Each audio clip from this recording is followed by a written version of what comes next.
Very clear. Okay. Good afternoon to all of you.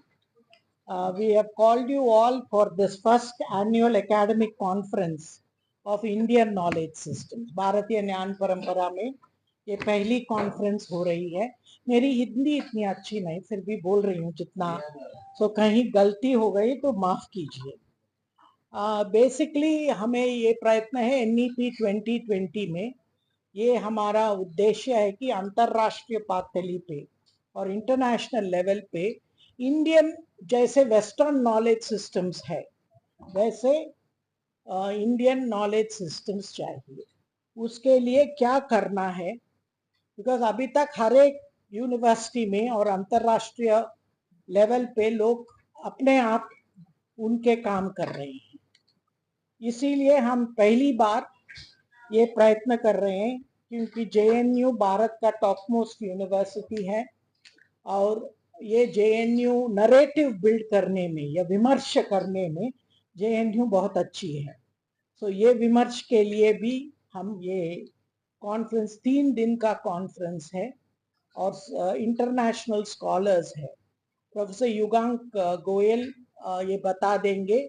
ये इक्शा से है. इक्शा एक ऑर्गेनाइजेशन है जो इंडियन नॉलेज सिस्टम्स के लिए प्रसिद्ध है और ये एफर्ट्स ले रहे हैं सब स्कॉलर्स के साथ कैसे. And it's a non profit organisation who want to bring in all the knowledge. और प्रधानमंत्री का मिशन विजन भी है कि हम नॉलेज पावर होना चाहिए 2047 से. सो नॉलेज बढ़ाने के लिए हम ये शुरू कर रहे हैं और इम्प्लीमेंटेशन ऑफ NEP भी. बिकॉज अब तक किसी को क्या फ्रेमवर्क, क्या चौकोट रहना है Indian knowledge system. Indian knowledge system बोले क्या है, उसमें प्राकृत, संस्कृत, सब भारतीय भाषा है, ओरल ट्रेडिशंस है जो ट्राइबल ट्रेडिशंस है, और स्त्रियों का कहानी. बिकॉज भारत में ओरल ट्रेडिशंस बहुत बढ़ावा दिया हमने स्मृति और श्रुति के माध्यम से. सो ये सब भी ले लेंगे.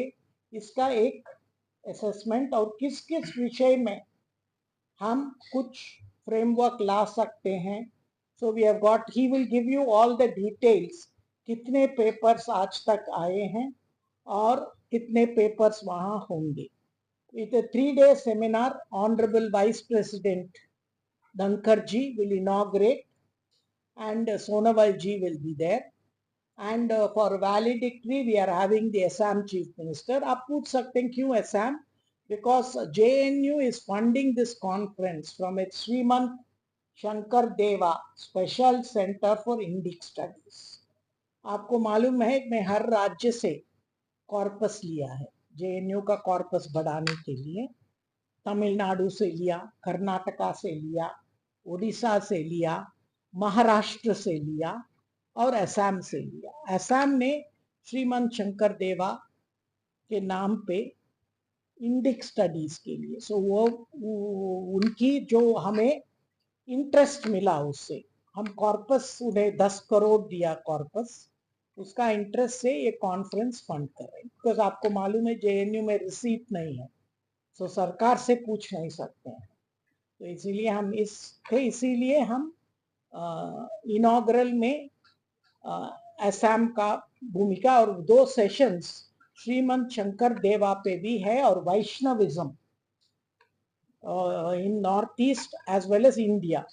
तो उनका एम्बिशन है सिर्फ नॉर्थ ईस्ट और असम के लिए पढ़ाई नहीं करना है, बट सब भारत के लिए उनका क्या नॉलेज सिस्टम्स है और कैसे नॉर्थ ईस्ट सब भारत से जोड़े सकते हैं उनका. इसीलिए वहां से कर रहे हैं. और 3 दिन है. सर आपको सब डिटेल्स देंगे. Yes. So I'm a professor in public policy at Flame University, and of course associated with IKSHA.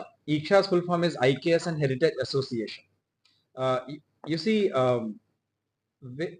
as Bharat rises in the global affairs, both domestically as well as internationally, there's a very strong need, an aspiration to understand India from the way that Indians understand it.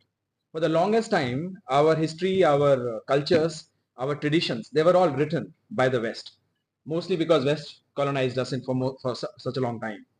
So Indian knowledge system या भारतीय ज्ञान परंपरा, इसका परिवेश is, so IKS is an inventory of knowledge from both epistemic inquiries to engineering sciences, from history to future, from what our mothers make in the kitchens in अचार जो घर पे बनाते हैं, वहां से लेकर the culinary practices that are now spreading globally. How do we look at economics? How do we do businesses through word of mouth? What are the different alternative wisdoms that we have in the field of medicines, in the field of engineering sciences, and so on and so forth? So it's a vast repertoire of traditional knowledge systems that remain tied to this land for hundreds and thousands of years. And most importantly, contemporary in nature. So this is not just about history. This is not just about culture. It is about how do we approach life in this part of the world. इसके ऊपर NEP में बहुत उल्लेख है, इसके ऊपर commitment सभी universities का है, और ये ज्ञान अब धीरे धीरे बनना शुरू हुआ है। इस ज्ञान की उत्पत्ति में यूनिवर्सिटीज का बहुत अहम रोल है। If universities take positions about different kinds of arguments, if universities create new literature, if universities write new papers, scholars in universities, that becomes the foundation on which this knowledge can be built. और ऐसा कई देशों ने किया है। जब China विकसित हो रहा था तब ट्रेडिशनल चाइनीज मेडिसिन के ऊपर बहुत सारा काम हुआ, वहां के स्कॉलर्स, वहां की यूनिवर्सिटीज ने काफी काम किया। जब यूएस का उदय हो रहा था, अमेरिका का, तब बहुत सारे अमेरिकन एक्सेप्शनलिज्म के बहुत सारे नैरेटिव्स के ऊपर बहुत काम हुआ, और वो आज भी हो रहा है। यूरोप का तो हम जानते ही हैं। भारतीय ज्ञान परंपरा का एक स्कॉलरली दृष्टि से, एक if you look at it from an academic standpoint, what is the knowledge that we can, how do we understand this knowledge, इसके ऊपर बहुत काम हो रहे हैं। One such effort that Iksha is doing is organizing this conference. इसका मुख्य रूप से दो पहलू रहेंगे। एक पहलू ये है कि we want to attract, recognize, identify young scholars or even senior scholars in the field of IKS who are doing phenomenally serious research work in IKS.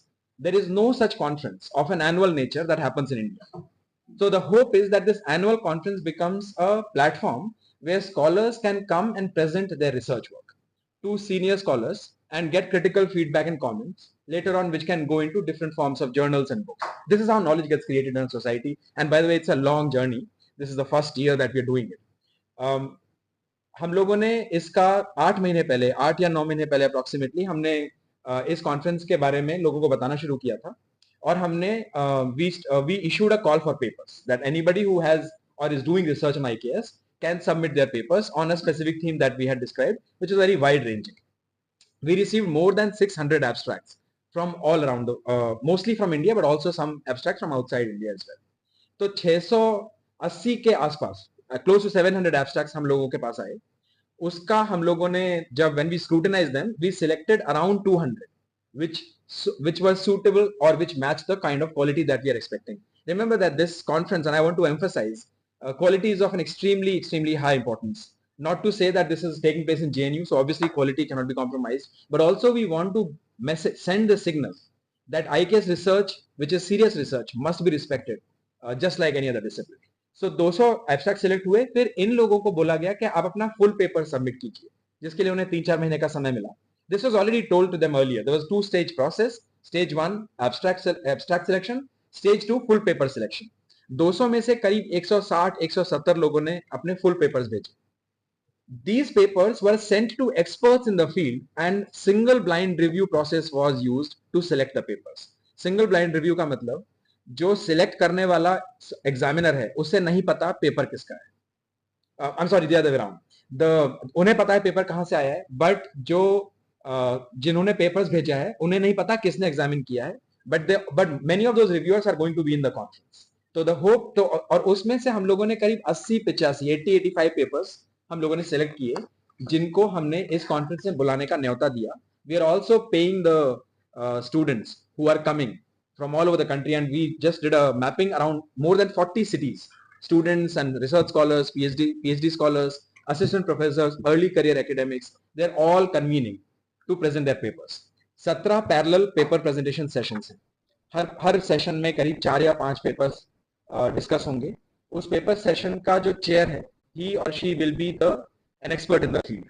और इसका शेड्यूल हम लोग रिलीज करेंगे, तो वो उसमें आप देख सकते हैं. इसके अलावा हम कई सारे सीनियर स्कॉलर्स को बुलाए हैं. All these people So there are around 8 panel discussions. These senior scholars will discuss emerging trends, issues, areas of research in IKS and beyond, ranging from issues related to medicine to governance, from sciences to social sciences. There are 3 plenary talks. Professor Manju Bhargav from Princeton University, the famous Fields medalist, will be giving the first plenary talk on Thursday. We have Professor Darshan Shankar, the Vice Chancellor of Transdisciplinary University, giving the second plenary talk. On the second and the third day would be Professor Kapil Kapoor, who doesn't need any introduction. So in addition to these, we also have one session only with journal editors. So we want students and scholars who want to use their papers to be published in journals have a conversation with those who are editing the journals. और इस बात की महत्वता मैं बताना इसलिए चाहूंगा कि कई बार डेवलपिंग कंट्रीज में जर्नल एडिटर्स और जर्नल्स ना होने की वजह से बहुत हाई क्वालिटी रिसर्च में वो वाला conversation, वो इंटरेक्शन नहीं हो पाता. तो we want to provide that, give that as a chance as well. And of course, there will be 2 panels, like ma'am said, one on the Bhakti movement and the other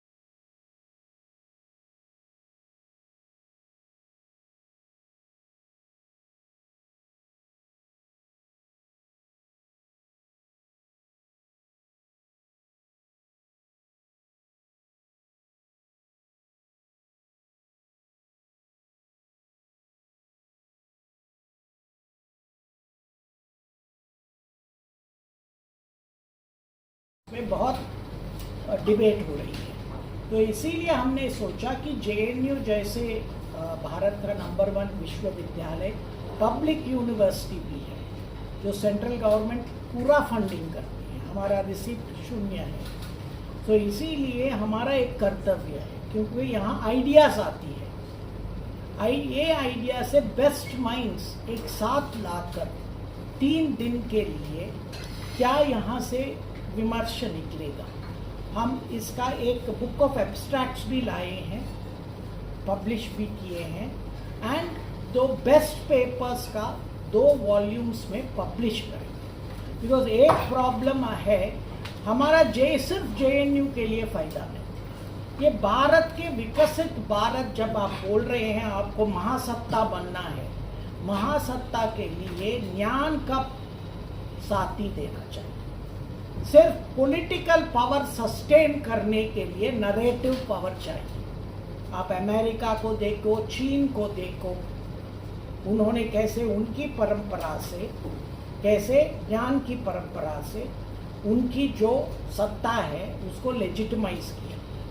वैसे हम भी भारत के लिए, nation के लिए हमारा आकांक्षा है, जो हमारा ड्रीम्स है, उसके हम साथ में, ये पहला जस्ट फर्स्ट स्टेप है.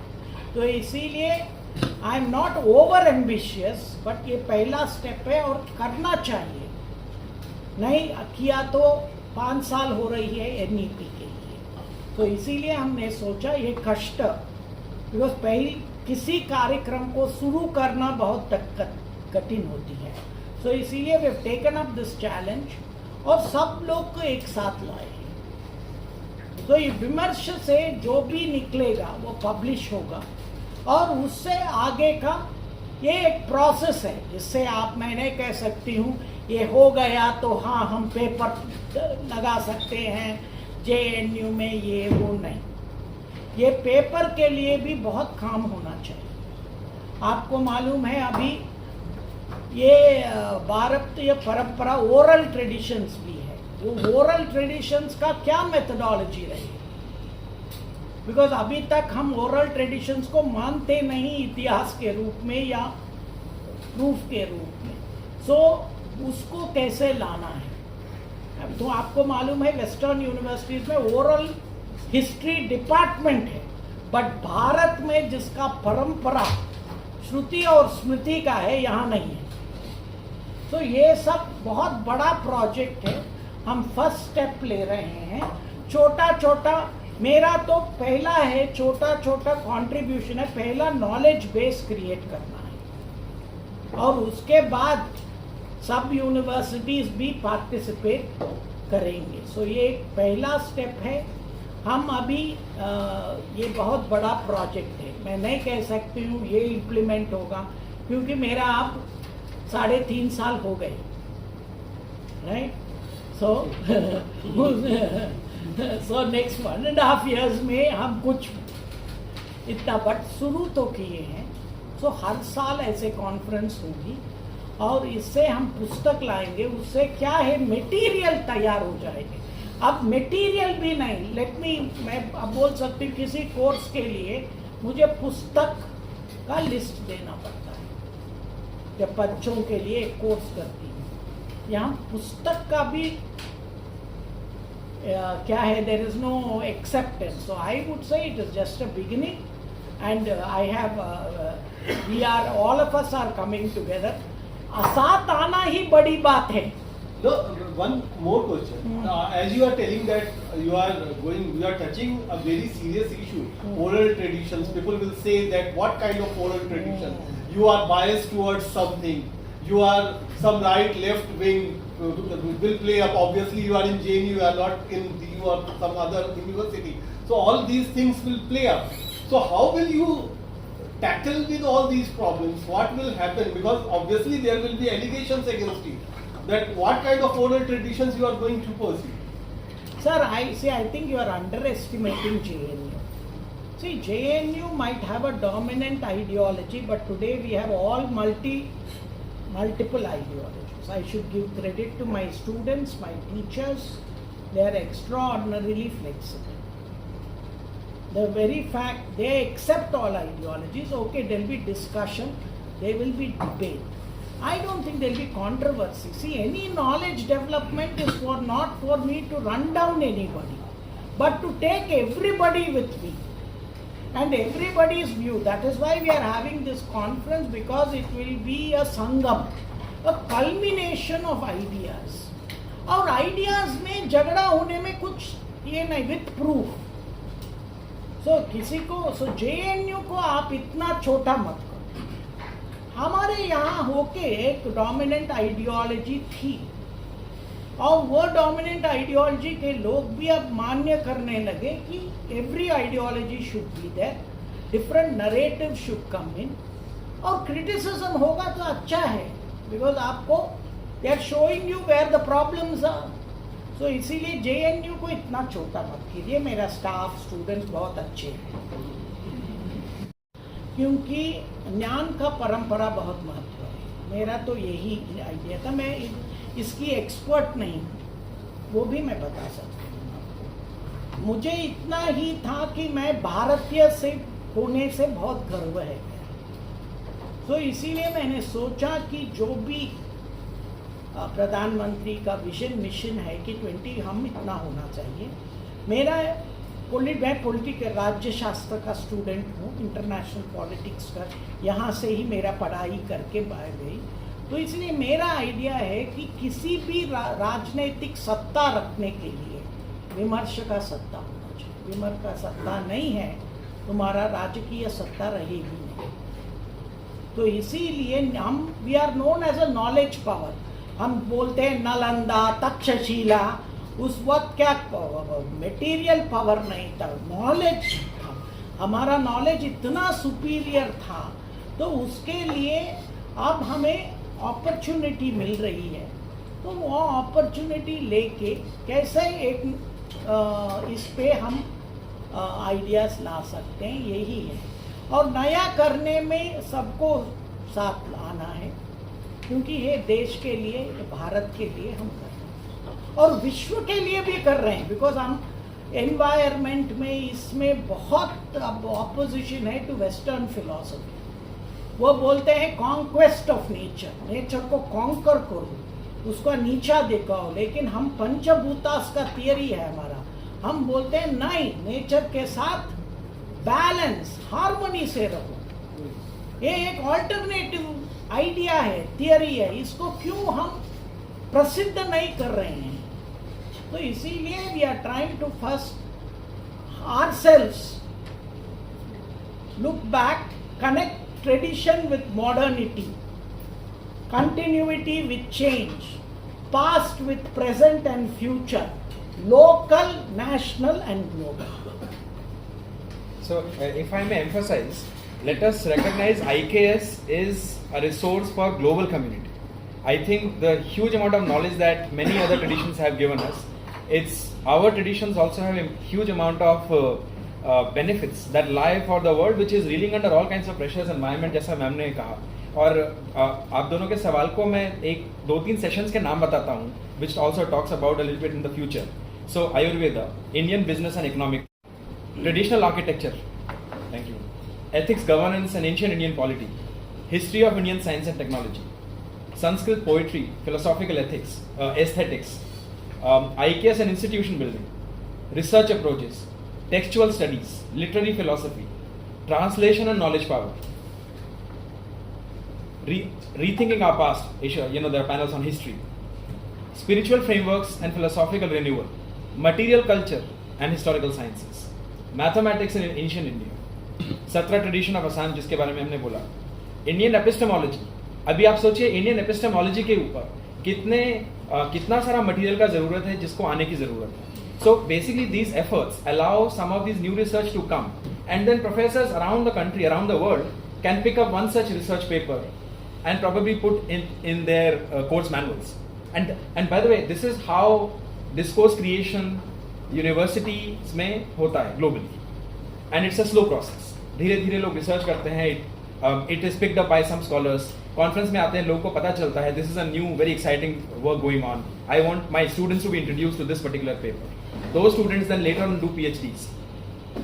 सो प्रेरणा कहाँ से आएगी? ये प्रेरणा देने के लिए एक एफर्ट है, scientific exploration. So I can go on and on, मतलब I don't want to take so much of time, but I hope कुछ मैंने आपके जो अपने फ्यूचर के बारे में सोचा उसको हम लागू कर दिया. We have left it to personal choice. बहुत बच्चे ऑनलाइन का कोर्सेज भी ले रहे हैं. हाँ, भारतीय ज्ञान. आपको मालूम होना चाहिए JNU में special centre for Tamil studies I थी. वो एक सर्टिफिकेट कोर्स इन तमिल भी चला रहे हैं इस पे. और मैं बोल रही हूँ बिहार के बच्चे तमिल सीख रहा है. एक कार्यक्रम में एक बिहार का बच्चा इतना अच्छा तमिल बोला, मैं ही हैरान हूँ. तो इससे हम क्या कर रहे हैं, भारतीय कवि आर इंटीग्रेटेड, सब ट्रेडिशंस ला रहे हैं. तो वो इंट्रोड्यूस किया हमें. BA प्रोग्राम में NEP ला गए, बिकॉज JNU में ज़्यादा से ज़्यादा MA और PhD है, आपको मालूम है, masters, and we are a research university. तो इसीलिए हम कर रहे हैं. Hindu studies, centre for Buddhist studies and centre for Jaina studies, हमने UGC को लिखा है कि we need positions, we need infrastructure. तो अभी उन लोगों को पढ़ाई तो स्टार्ट नहीं सर, स्टाफ आना चाहिए ना. स्टाफ के बिना कौन सिखा देंगे? आप ही कल मुझे बोलेंगे मैडम बिन इंफ्रास्ट्रक्चर, बिन स्टाफ के लिए आप क्या सिखा रहे हैं? तो इसीलिए, और वैसे सेंटर्स के लिए डिबेट कर रहे हैं क्या सिखाना है वहाँ. Because we are also bringing in Buddhist psychology, counselling, meditation methods, Dharmakirti, Nagarjuna, great philosophy, shunyata philosophy. शून्यता तो जीरो नहीं है, नथिंगनेस, एंड नेगेटिव नहीं है. वैसे फिलॉसफी जो हर वर्ल्ड को इतना ये दिया. और आपको मालूम है विजो कापरा ने लिखा कि both Hinduism and Buddhism is very close to quantum physics. Why? Because we are the only two philosophies who are very much at ease with chaos. Chaos है तो हमें कुछ नहीं लगता है, हम बोलते हैं चल जाते हैं. वेयर इज वेस्ट से उनको ऑर्डर एंड कंट्रोल. सो ये, and you know quantum theory is chaos only, quantum से back. So literally he says there is a lot. So इसीलिए कॉस्मोस जो इसके है. तो ये सब चीज़ जब वेस्टर्न लोग हमें बताते हैं हम अच्छे लगते हैं, हम ही जब बताते हैं नहीं अच्छे लगते हैं.